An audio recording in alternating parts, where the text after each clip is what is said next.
matanda o yung binata? Tumising ka nga. Ambisyosa ka Tama kasi. ka. Ano ba talagang kailangan mo? Renata, ako lang ang nararapat sa'yo. Malinaw? Ganun. Ha? Nagkataon lang na maperang dalawang mukong ngayon. Oo na, sige na. Mabuti. Magtrabaho ka na, bilis. Lagi kitang babantayan, okay? Okay, sige. Hindi ka makakawala sa akin. Magtrabaho ka na. Hindi na pala nakatira ang pamilya ni Maria sa address na binigay mo sa akin. Bigla na silang nawala. Oras na para lumimot. Ang importante, ginawa mo ang lahat para hanapin sila, kaya okay na yan. Wala na akong pag-asang makontak ang mga Herrera. Ibig sabihin lang nun, kalimutan mo na ang lahat sa kanila. Bumalik ka na sa dati. Tinutukoy mo ba ang dating Lorenzo? Hindi. To be honest, hindi ko na alam ang gagawin ko. Anong ibig mong sabihin? Makinig ka, Lorenzo. Learn from your experience. Naalala mo lang kay Renata si Maria, pero alam mo ang naging katapusan nun at naging consequence. Kaya huwag mo na yung ulitin. Oo, tama ka, Trongkaro. Hindi na pwedeng maulit. Ayoko na mangyari kahit kailan. Honestly, hindi ako makatulog. Hindi ko kayang isipin na wala na sa akin si Lautaro. I can't. Pero kailangan mo nang tanggapin na wala na kayo, Martina, dahil totoo na to.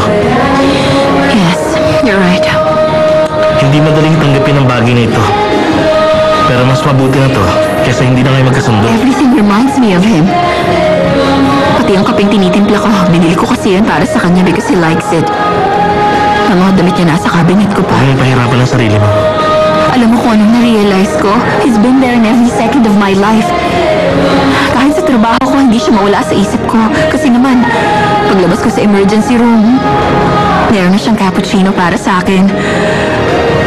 At ngayon pagkatapos ng trabaho ko, wala na siya. Kung hindi ka pala sigurado sa desisyon mo, tawagan mo siya para maging okay uli kayo. Bakit ganyan ka sa akin? Ayoko malungkot ka. You don't deserve this.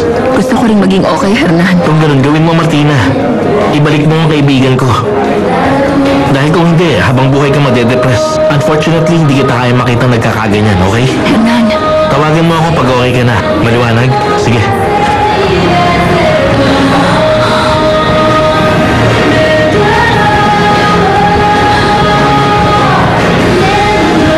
Abel, pwede mo ba akong bigyan ng pera para may padala ko na yung sulat? Oo, pero okay ka na ba? Ilang araw kasi kitang hindi nakita eh. Okay na ako. Siguro hindi lang nagkasundo yung siyang ko at saka yung kinain ko. Pero okay na. Naiwan ko ba itong bukas? Hindi ko alam. Ikaw in charge dyan eh. Baka naman, iniwan mo talagang bukas yan, Abel. Nawawala ang pera. Imposible yun. May nawawalang pera! Sigurado ka ba, Abel? Sige na, umalis ka na. Pumunta ka na sa post office. Sigurado ko. 100 na nawawala. Konti lang palang nawawala. Baka naman na-misplace mo lang yun. Huwag mo munang pagbintangan ng ibang tao. Ano ka ba? Wala naman siya pinagbibintangan, Abel. Sa pagkakasabi niya, parang gano'n na rin yun. May nawawalang pera, ibig sabihin may nagnakaw. Sandali lang, huwag ka muna magpanik. Tutulungan kita sa pagbibilang, okay? Meron talagang perang nawawala. Tingnan mo pa. Itong listahan na expenses. Kita mo? Bilangin mo. Merong 100 pesos na nawawala. Tignan mo sa sahig o kaya sa folders. Akin na nga muna. Ibig sabihin lang yan, merong malikotang kamay dito sa office natin. Yun lang yan. Ba, Noelia? Huwag ka namin na magbintang dyan. Hindi na kaya ng powers contention dito. Alis muna ako. Sigurado ko kulang talaga ang pera. 100 pesos yun. Diba? May nawawalang pera sa petty cash. Ngayon lang ito nangyari dito sa office. Alam ko na. Kilala ko na. Anong ibig mo sabihin? Anong alam mo na? Sandali lang, Renata! Renata, anong problema? Bakit ka umiiyak? Wala. Alam ko lang kung sino gumawa nun. Ang kapatid kong kumuha ng pera. Paano mo naman nasabi yun? Ang totoo niyan, pangalawang beses niya na itong ginawa. Kilala ko siya. Ganito rin kasi ang nangyari dun sa una niyang trabaho. Hindi mo kailangan maapektuhan. Hindi ko naman Esther, hindi ako pwedeng mawalan ng trabaho ngayon. Hindi pwedeng mangyari yun. Huwag ka mag-alala. Hindi ka mawawalan ng trabaho. Wala kang kinalaman Bayaran ko doon. na lang kaya. Hindi mo kailangan bayaran ng perang yun. Renata, 100 pesos yun. Kung siya nga ang kumuha ng perang yun, dapat siya magbayad. Sigurado ka? Sige na, punasan mo na ang luha mo. Bumalik na tayo sa loob. Okay lang ba kayo? Oo, okay lang. Meron lang kami pinag-uusapan. Talaga? Sige. Sabi mo eh.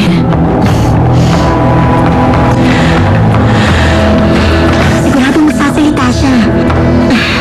Lagot nga, napakadaldal pa naman ng babaeng yun. Paano na yan? Pati Wala kang makikita sa akin. Wala akong ginawa. Sigurado kung ginastos mo na yung perang kinuha mo. Susito.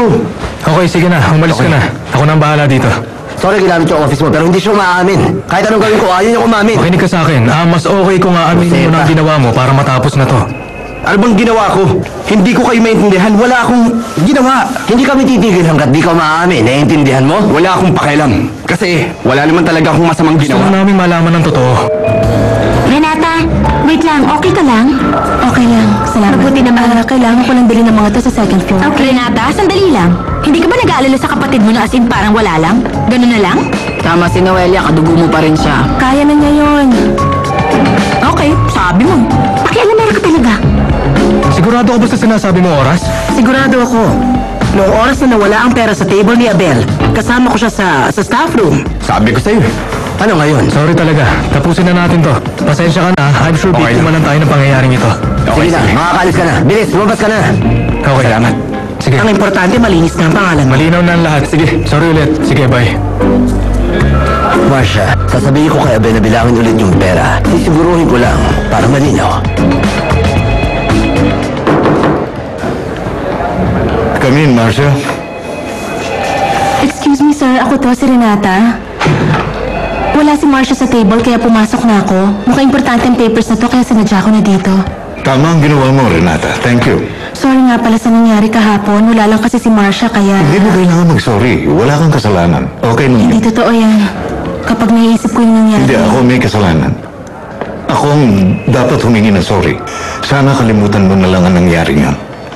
Sana rin hindi na yun maulit. Tama ka.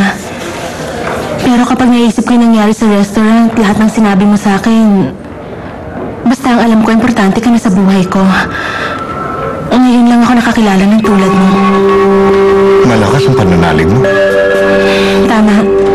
Pinoprotektahan ako ng mahal na birhen.